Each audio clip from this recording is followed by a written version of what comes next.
What's the story, Morning Glory? What's the word, Hummingbird? Thank you so much for clicking on my channel and for joining me for this review of Married at First Sight Season 18 Reunion Part 1.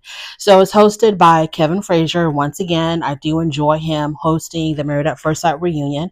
Everybody looked good. Everybody looked wonderful. So it starts off with everybody on stage, and we see that Madison and David are sitting right next to each other, and they're very color coordinated, like they're going to prom, and they're holding hands. So they're really sticking it into our faces, sticking it into Michelle and Alan's faces, that they are happily together, that they're in love with one another because they're holding hands. You know, if you had any doubt about what the hell was going on between them, now all of those doubts can be pushed to the side because of the fact that they're holding hands. So it must mean that everything is perfect, they're happily in love, etc., etc. So the only thing that means to me when I see them holding hands like that on that stage is that, you know, what's understood doesn't have to be explained.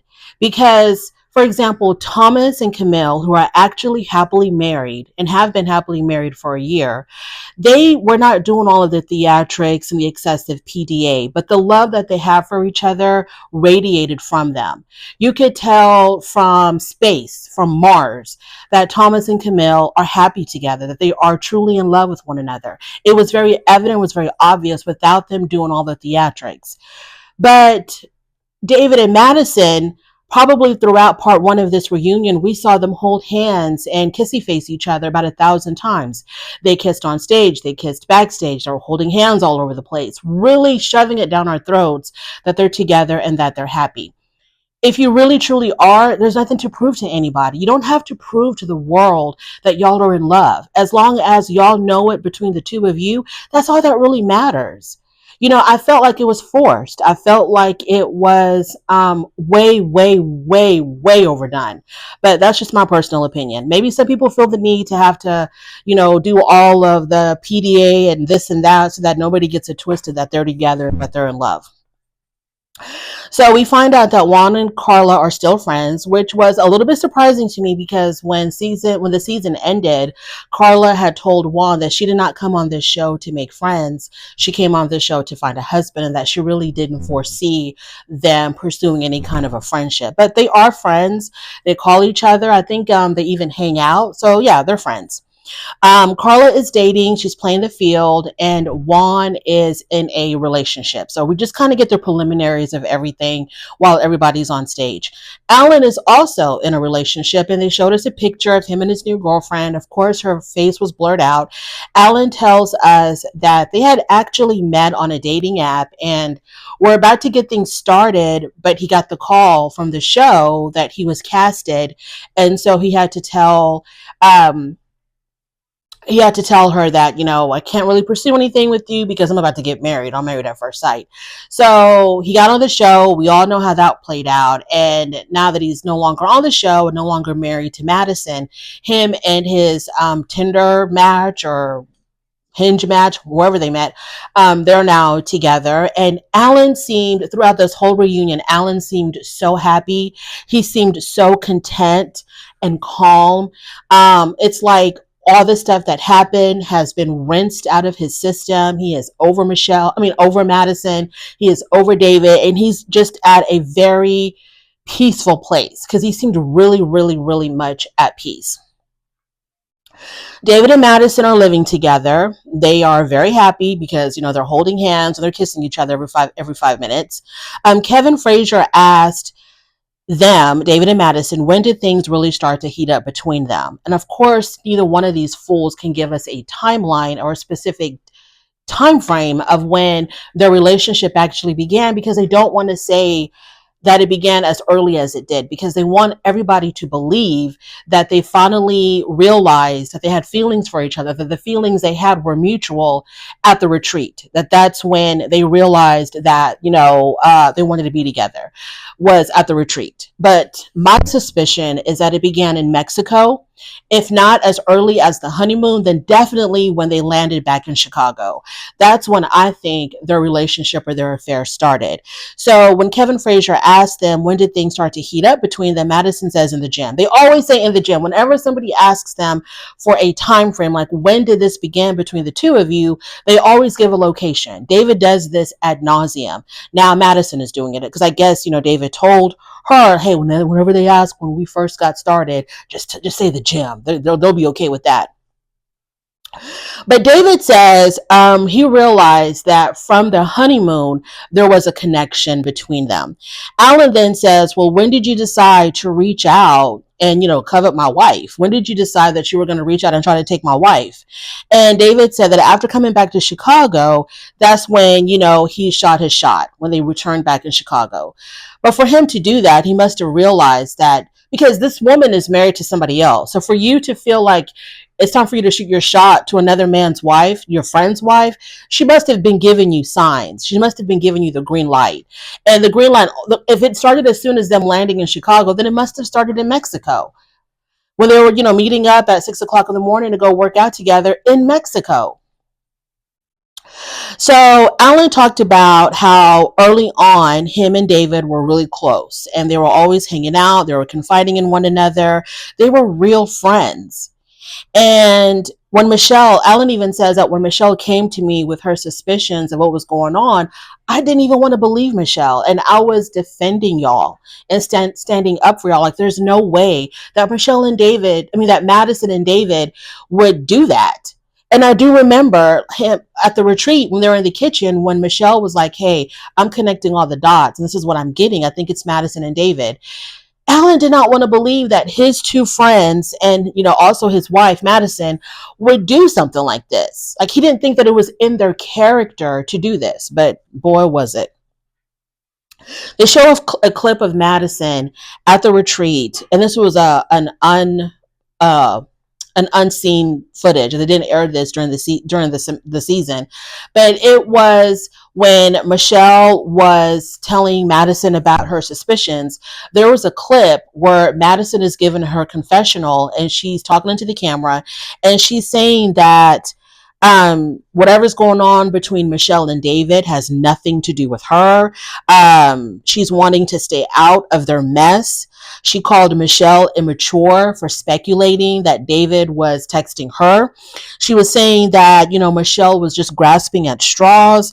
So when they showed that clip of her, denying that there was anything going on between her and David, that Michelle was stupid and immature for suspecting that something was going on between them. When they showed that clip at the reunion, Madison said, well, that was a version of her that was not a true representation of who she is. Girl, that is exactly who you are, my dear. You're deceitful and you're a liar. You lied and you were very deceitful to Allan and Michelle, and now you're on camera talking about how whatever's going on between Michelle and David has nothing to do with me, and I don't know why she's suspecting that I'm involved. And it shows exactly you're a liar. You've been lying since day one. That clip shows you were lying in that clip, and so that clip is a true representation of who you are. Michelle and Allan both were like, at the reunion, both were saying that, look, y'all could have just waited the 8 weeks. Try to stay within this marriage, try to go through this process the best way that you could. And then at the end of it all, on decision day, make up your mind. And then most likely it wasn't going to work out because at some point during this reunion, Allan had said that he knew that it wasn't going to work out with him and Madison. Michelle and David definitely knew that they were not going to say yes on decision day. So Michelle and Allan were like, y'all could have just waited the 8 weeks and then did whatever the hell y'all wanted to do afterwards. So yeah, Madison says she got defensive. Okay, she got really defensive. They showed the clip of her talking crazy. Michelle and Allan are kind of piling up on her, like, why didn't y'all just wait? So Madison at this point, she checks out and she's like, well, I'm just not going to say anything. But Kevin Frazier was like, oh, we're not done, sweetheart. You have a lot of explanation to give, because Kevin Frazier asked her, how often were y'all hooking up? Like, on camera, off camera, whatever. How often were y'all running off to spend time together, just the two of y'all? And Madison says that they would talk every day. Once again, girl, tell the full truth. It was more than just talking. It was more than just talking. Madison said that whenever she was sneaking off, she was really just, spending time with her friends. You have a brand new husband, you're on this show, and you're telling us that it was making sense to you to run off all the time, to go hang out with your girls, and then come back at 3 o'clock in the morning. This was what's making sense to you. And okay, I'm so sick and tired of it. Okay, Madison, we believe you. Every single time that you ran off, you were just hanging out with your girlfriends who you could hang out with, I guess during the day, your girlfriends who you've been hanging out with, who you're going to still be hanging out with after the show. But for whatever reason, you just arrived back in Chicago with your new husband, and you would rather leave him alone all night and come back in the wee hours of the morning because it was so important for you to hang out with your friends. Okay. So, then like even on day one, when they first came back to Chicago and Allan was like, "You're seriously going to be leaving me our first night back, our first night in our new apartment? You're really going to be taking off?" And she was like, "Yeah, I really want to go hang out with my friends or whatever." You want us to believe that, Madison? I hope that the lack of honesty and the lack of truth that you have exhibited with Allan and Michelle and the rest of the cast and with the viewers, the lack of honesty, I hope you find that honesty in you and David. In you and because there's nothing, you don't have an honest, truthful bone in your body, Madison. But I hope that you exhibit all the honesty in the world in your relationship with David. Everybody was really disappointed in David and Madison. So basically, Kevin Frazier goes all around the room to have everybody express how they felt when they found out that David and Madison were having an affair. And all of them expressed, regret. I mean, they were like very disappointed in them. And the one that really stuck out the most to me was when Thomas, because, Thomas, all of them are very neutral because, they all talk about how they basically all still hang out with one another, minus Michelle and Madison, or maybe Madison and Allan, but they all pretty much, everybody hangs out with everybody. They're all pretty close, it seems like. So when Thomas said, because, Thomas was a big defender of David. He really did not want to believe that David would go this far or would do anything like this. So when Thomas said that he thought that it was highly disrespectful of David to do this to Allan, because once again, Thomas reminded us that out of everybody here, David and Allan were the closest. And this is who he did this to. And David is of the mindset that it was worth breaking up that trust and that friendship because I needed to shoot my shot and get the girl that I wanted, because the girl that they gave me wasn't treating me right. And it's fine if you're developing like I've said many, many, many, many times before, I feel like I sound like a broken record. It's fine for you to feel the way you feel about whoever you want to feel.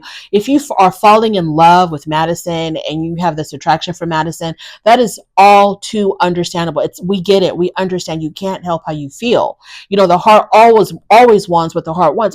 We're not faulting you for looking across the room at Madison and feeling like, oh my God, I'm so attracted to her. I want to be with her. That's fine.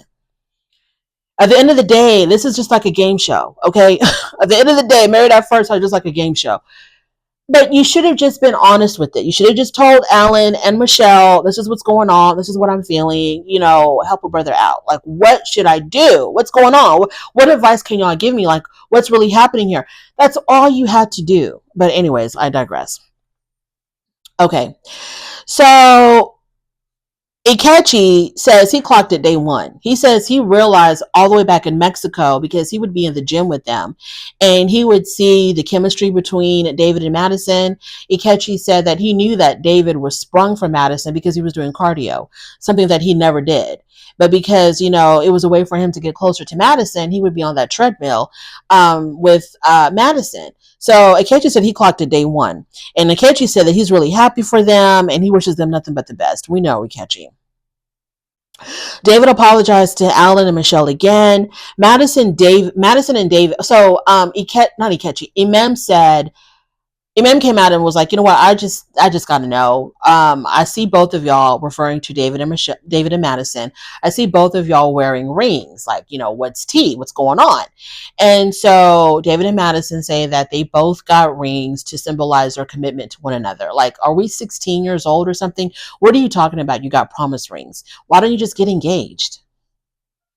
Why didn't you just get engaged? I mean, if a mem can get engaged to a dude that she hadn't seen in 25 years and they got engaged on their second date, y'all been together for 8 weeks. Why can't y'all just get engaged? And y'all already live together. Just get engaged. Like, what is this thing about, oh, these are just rings to symbolize how we feel for one another?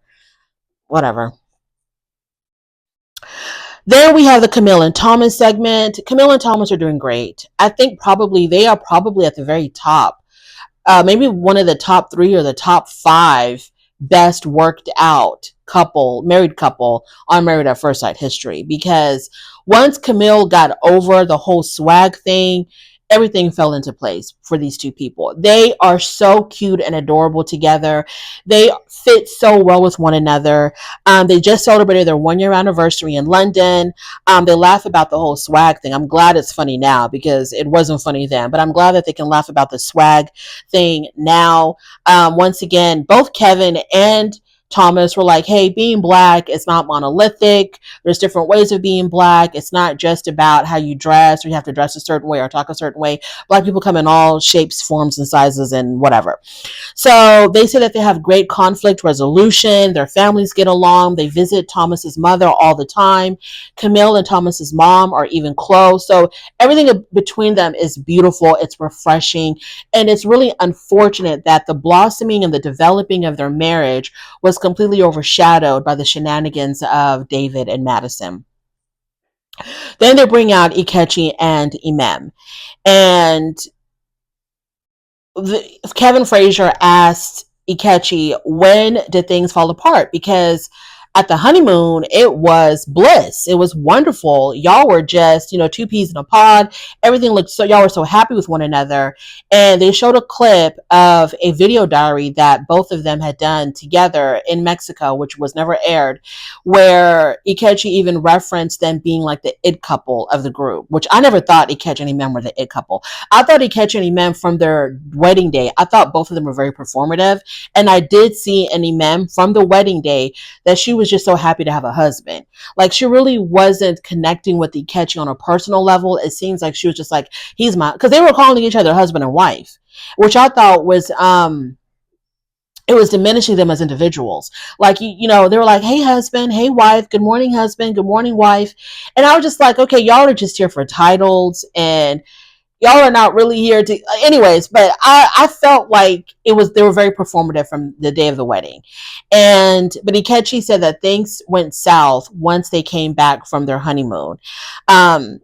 He does admit that he was stubborn, because the experts had said that he was the art and she was the science. And so they see things differently from their perspective lenses. And now he sees exactly what they're talking about, but he was too stubborn to admit it then. Ikechi regretted calling her aggressive. He says, I didn't mean it in a bad way or a negative way. I just meant that she's a go-getter, that she's accomplished so much, and you have to be assertive to get all the things that she's accomplished. So he does regret calling her aggressive, which is good. We give him that. And Kevin Frazier says to Ikechi, well, you wanted a Michelle Obama. That's exactly what they gave you. And Ikechi, of course, he has to slide back and he has to be like, he has to say, oh, well, she's not my Michelle Obama. She's nothing like Michelle Obama. And Imam was like, you ain't nothing like Barack. So Imam said that men tend to belittle her. Because of the fact that she is so accomplished and so successful. They want to knock her down a couple of notches, and they want to make her feel small. And Kevin Frazier asked her, did Ikechi make you feel like that? And she said, yes, there were times when he did belittle me. Of course, he denied it, but there were times when he did that a lot. The way he talked to her, the way he would talk to her, the way he was very dismissive of her, the way that he was rude to her, that was him trying to put her back in her place. Kind of like, don't think just because you got all the accolades and you've got all the success that I'm going to, bow down to you. I'm still going to make you feel small. I'm still going to make you feel dismissed. And I can do that. because I'm a man. I can do that to you. That's what I felt like he was, the message that he was sending to Imam.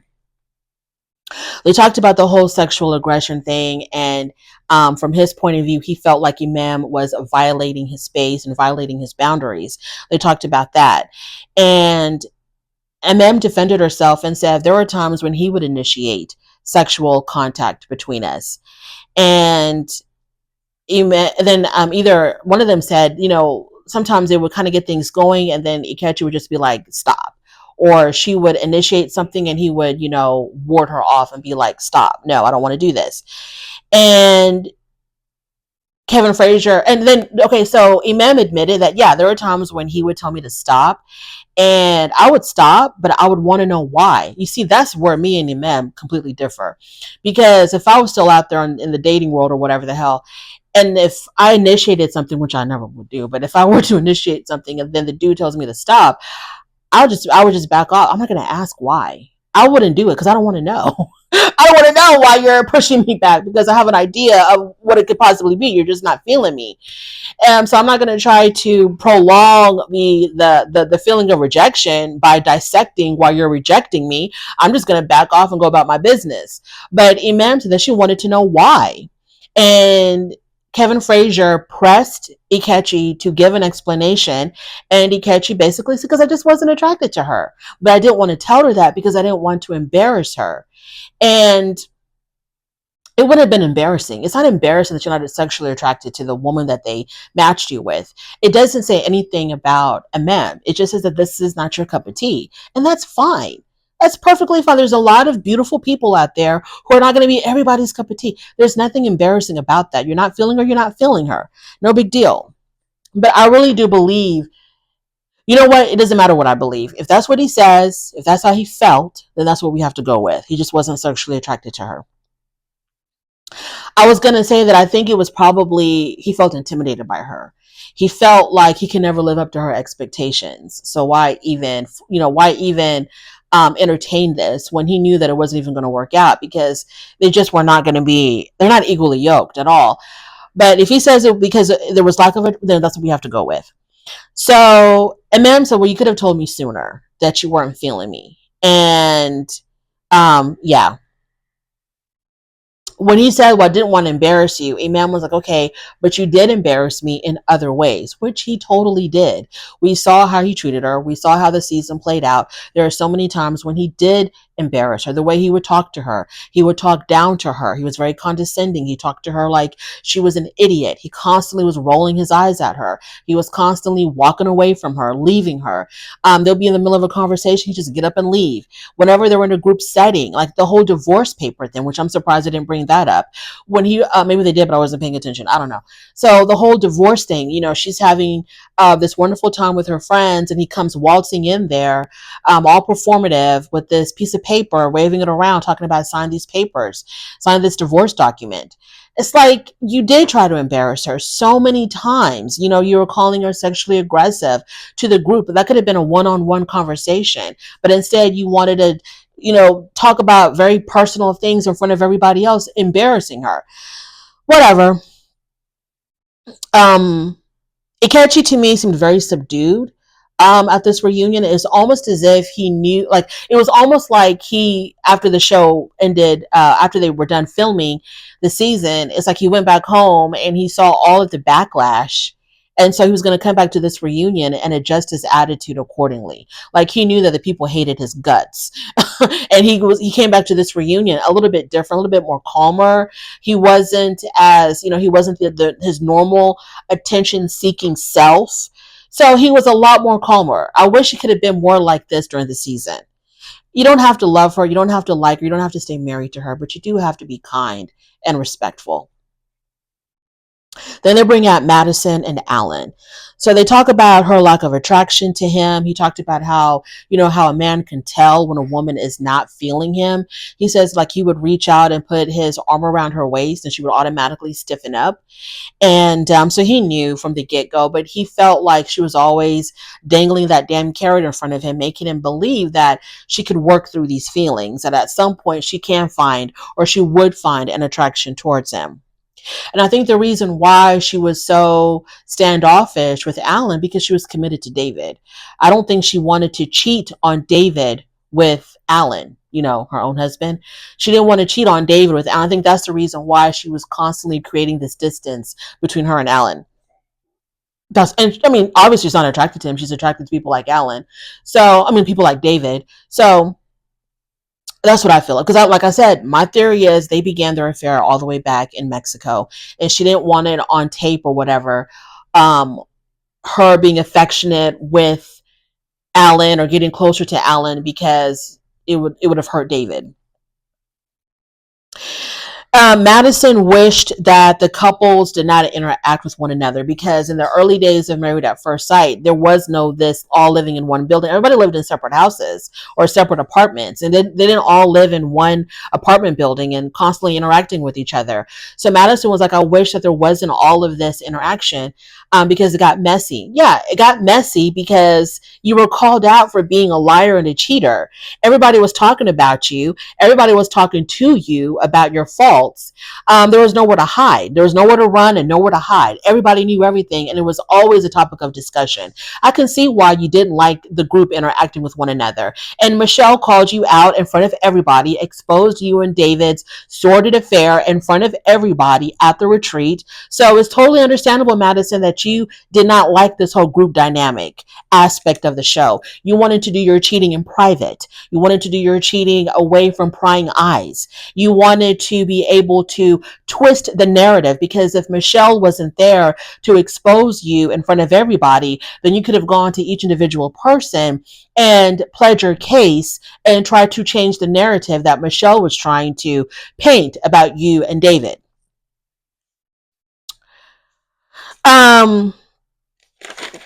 Yeah, so that makes sense how you would feel that way. She regretted not being more upfront with Allan, obviously. He was like, you should have just told me. I'm a big boy. I can take it. You should have just told me I'm not feeling you. I'm actually falling for somebody else. Also, if Allan, if Michelle, excuse me, if Madison and David didn't have the courage to tell their spouses that they were falling for somebody else within the group, they could have gone to the producers. They could have gone to the experts and said, look, I need to work something out. This is what's going on. Her and David together could have gone to the producers or the experts and said, how do we navigate this? Because we're developing feelings for one another. Our marriages are not working out. We really don't want to hurt anybody. We haven't done anything yet, but there are feelings there. They could have done that, but they chose to lie. And the only reason why anybody knew anything was because of Michelle. What do they call her? They call her Nancy Drew. Kevin Frazier asked again, when did it really start? And once again, we need a time frame of when did you and David start messing around with one another. And Madison says, I don't know why she said this, because it was not answering Kevin Frazier's question. But she said, no, I think the question was, well, I forgot what the question was. I felt like he said, when did it really begin? And Madison says, well, we never really hung out with each other at each other's apartment. I think Kevin Frazier was like, when we were seeing y'all sneaking around, coming in early in the morning, were y'all spending time together? I think that's what he asked. And Madison says, we never spent time with each other alone in each other's apartments. Obviously not, because y'all had spouses there. But there's other places where you can get, down and dirty. Okay? She said that David was worth her risking her reputation and ruining her reputation. He was worth it. I hope that he is. I hope that is, because at the end of the day, girl, all you have is your word, which means nothing to anybody, and your reputation. And if you feel like this man is worth all of that, I pray to God that y'all get married and that y'all stay married forever and ever and ever until death do y'all part, because you're looking like a whole damn fool. You're looking like a whole damn fool. And the fact that you're constantly still lying to the people about it, when you can just come clean, because everything is out in the open. You're not married anymore. Everybody knows what's been going on. If instead of just Girl, if you feel like this man is worth it, I hope that you and him are stay married or get married, stay together forever and ever, and just run off to the sunset together, and don't ever come back on my TV ever again after all this is said and done. Allan seems to be, like I said, in a much better place now. He seems very calm, very content, very yen, very just, not very yen, very zen. He seems very zen and just peaceful. I'm so happy for Allan that he has reached this spot, that he has reached this place where he is just in a really good emotional and mental state. And it just shows like what a great guy he is. He's got such great character, because he could have come there and he could have called her everything but a child of God. He could have started a fight with David right there on that damn stage, but he didn't. He was just like, you know what, it is what it is. I'm in a better place. Y'all have moved on. I've moved on. And, next question, please. Madison said that she's looking forward to meeting Allan's girlfriend and that she is really sorry for how she treated him. Then they bring all the ladies out. Camille seems to be the glue that keeps everybody together. She's like the mother hen of the group. Everybody goes to her for advice. They say that she gives the best advice. And yeah, everyone is really happy for M, which is shocking because during the season, they were all worried about M and her rash decision to accept Brandon's proposal after barely knowing the man.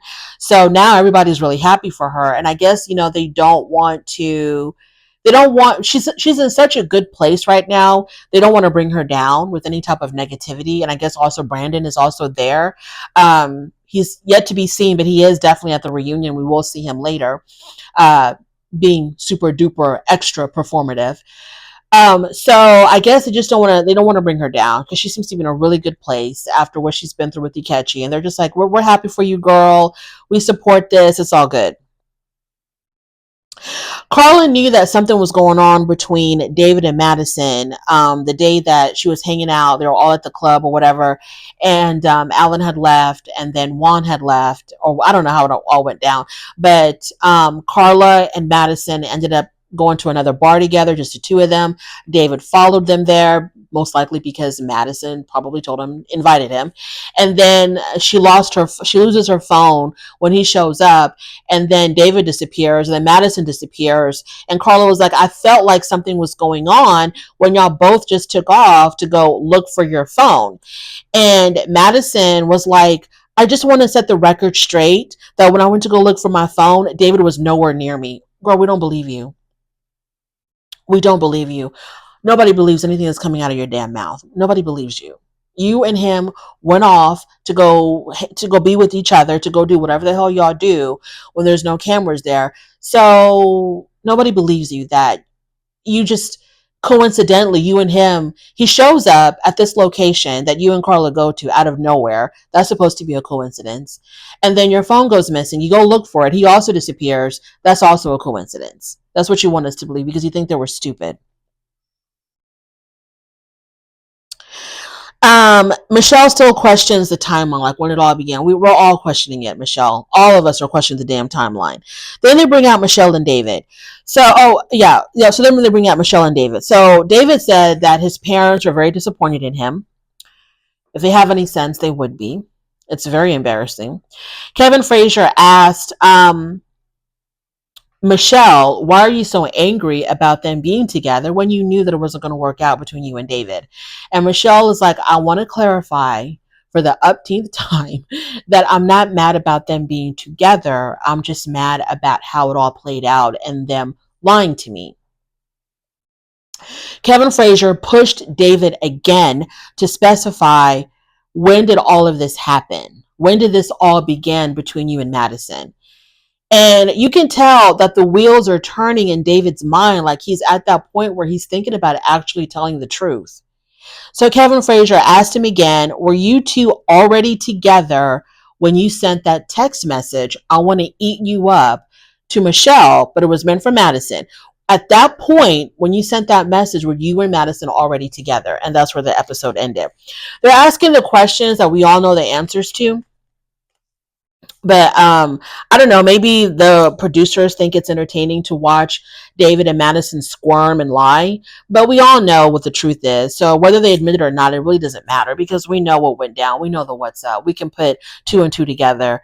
You don't have to be a Nancy Drew or an Inspector Gadget or a rocket scientist to figure out that this started way before the retreat.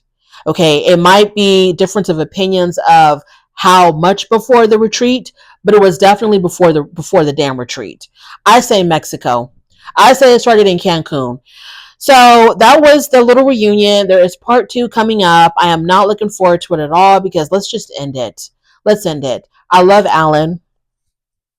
I wish him nothing but the utmost best. I love Carla. She is a ray of sunshine.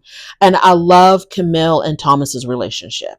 It's very mature. It's very respectful. I love that they actually communicate with one another. I definitely see that marriage lasting, and it will break my heart if it doesn't. But I definitely see that marriage lasting. So I wish them nothing but the best. And ma'am, girl, I need you to go somewhere and go borrow Michelle's discernment, gift of discernment. Go borrow Michelle's gift of discernment. Please go find it somewhere. Go find you some discernment somewhere, and then please, before this man makes a whole fool out of you. But whatever. Thank you so much for joining me. I really do appreciate it on your way out. Please don't forget to rate the video. If you like this content, please subscribe to my channel, and I'll definitely talk to you later. Bye.